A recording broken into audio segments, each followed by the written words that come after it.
We are live at the Blue Cross Blue Shield Fearless Family Zone here at KeyBank Center. We're with Sabres defenseman Brandon Montour. And since you're new to this, I'm going to launch right in. I mean, the whole campaign for Blue Cross Blue Shield is about living fearlessly. So give me like a fearless moment in your life that you can recall where you live fearlessly and just, soldiered on. I don't know, maybe just, leaving home for the first time. I think that could be a good one. I left it at, I think, 18, maybe 17, 18, but left home and first time, away from my family in a billet house, and that experience I think could be one. Was that USHL Waterloo? Yeah, exactly. Played with a former Sabre prospect in Cal Peterson? Yeah, there we go. I actually didn't even realize that, but yeah. Unfortunately, he didn't, choose Buffalo, but exactly. Iowa, a little bit different area than home, but great experience. Really interesting experience, your journey to get here. It's amazing. I feel like we've heard your name for so long, but you're still, very early on in your career as far as games played. How does it feel for you when you're at that stage? Does it feel like you've been in the game a long time, or you still feel like you're just kind of I think getting her going? Maybe a little bit of both. I think when I come here, it's one of those things where, over the years that I've been in the NHL, I've experienced an older group, a lot of veteran guys, so I felt more like the younger guy, but coming into a new team and, there's a lot of younger faces and younger guys that are just kind of making their way. It's one of those things where, I've been in the league for a couple of years now, and I feel like I could, make that, maybe jump to, more of a leadership and more of a veteran guy. So it's a positive on both sides. Questions from the audience. Nancy asking, what's been your take on Buffalo here the first few weeks? Yeah, it's one of those questions where people, are like, it's tough coming from California to Buffalo, and I don't think they realize that, I was spoiled with the weather and stuff in my first couple of years, but I grew up and lived an hour and a half, 2 hours from here, so it's one of those things where it's not new. New, I guess, faces with the hockey aspect, but living around this area, this weather and stuff like that, I'm used to, so it's fine. You've probably got this one too. Anna asks, ranch or blue cheese? Probably neither. Oh. I'm not too big with that kind of things. Okay. How about Jordan asking significance to the number 62? Yeah, I've got that a lot too, just because people are kind of making fun of me saying it's a training camp number or a younger guy, but since I was 15 years old, I started playing junior hockey, and I was had 62 for 3-4 years, and then I went to Waterloo with number 62, and then in college they had numbers 1 to 30, and I just flip-flopped the numbers to 26. Was fortunate in the American League we're at 26, and then up in Anaheim I was 26 as well, but obviously that was taken by one of the other young defensemen on this team, so figured to let him keep that one and change it up again.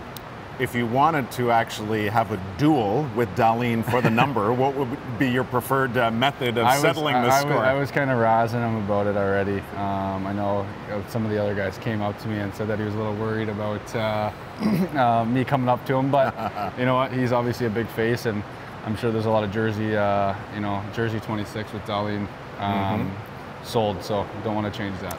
I'm going to go sideways on the number story. Did you not wear 97 in lacrosse? Yes, that's another thing. I think since I was 15, picked that number 97 and just kept it throughout the whole way. There's no really significance to it. I think it's just one of those numbers where I just kept it. Number's number. I think it's one of those things where, I mean, it is what it is. I kept that number, but yeah. You were okay. So I'm taking you back to like your earliest possible memory here. What did you hold first, to the best of your knowledge? A lacrosse stick or a hockey stick? Probably a hockey stick. Yeah? Yeah, hockey was always number one. I think hockey I started, and then eventually lacrosse came, and then it was kind of, both lacrosse in the summer, hockey in the winter. Whenever I got a chance to play hockey in the summer, I would always skip lacrosse to do that.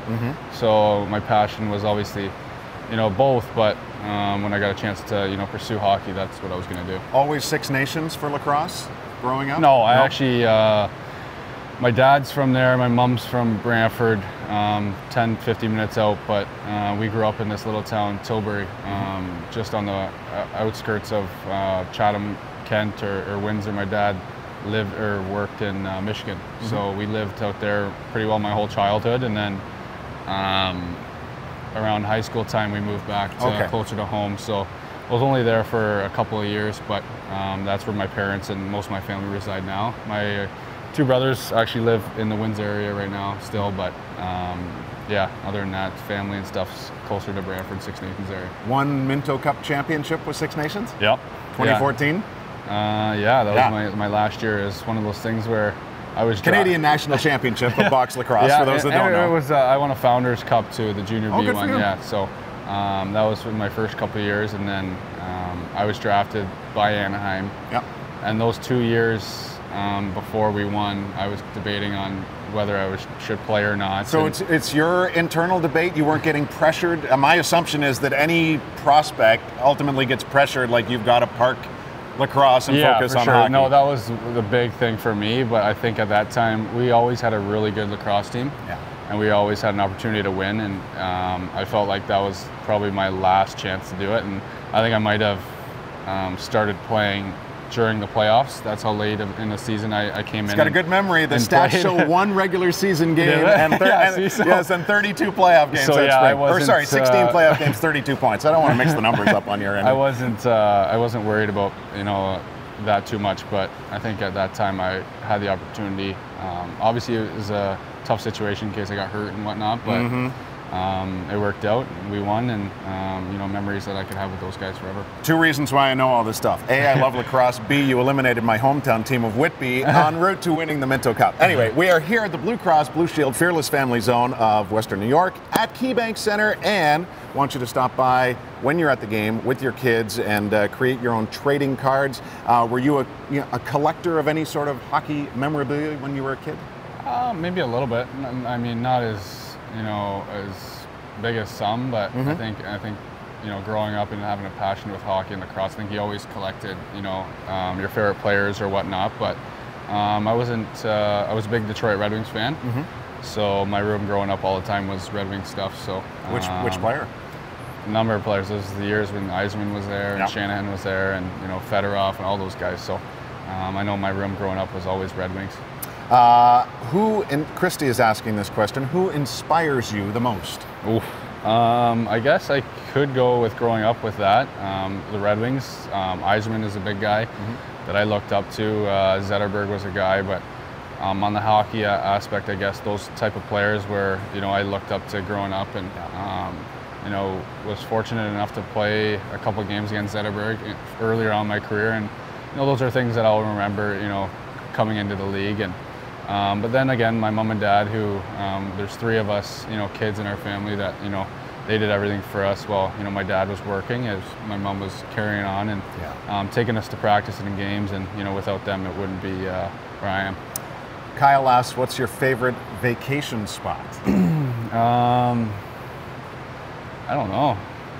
I think it's one of those things where I'm in California. I was a little spoiled there, but I went to Hawaii this break. It's only about 5.5 hours from California. So a group of us went there, and it was nice. So that's kind of my last memory of a vacation, so we'll put that. Caitlin asks your reaction when you scored your first goal in Buffalo. I think more a reaction of tying the game, I think it was. So it was the heat of the moment. Obviously, it was nice to get that early, especially in my first game at this rink. But the heat of the game, was a big goal for us, and eventually, we won that game. So that's obviously a positive too. And from Cassidy, wanting to know if Ryan Miller gave you much advice about coming to Buffalo. He was one of the first ones that reached out to me.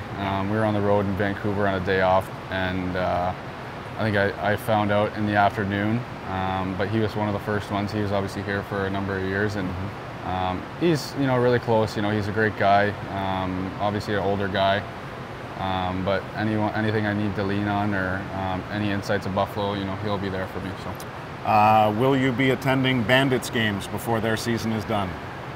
Depends on the schedule. I haven't really looked at both, but if we have an opportunity to maybe shoot around with them or something. I know we were trying to figure something out, but yeah, for sure.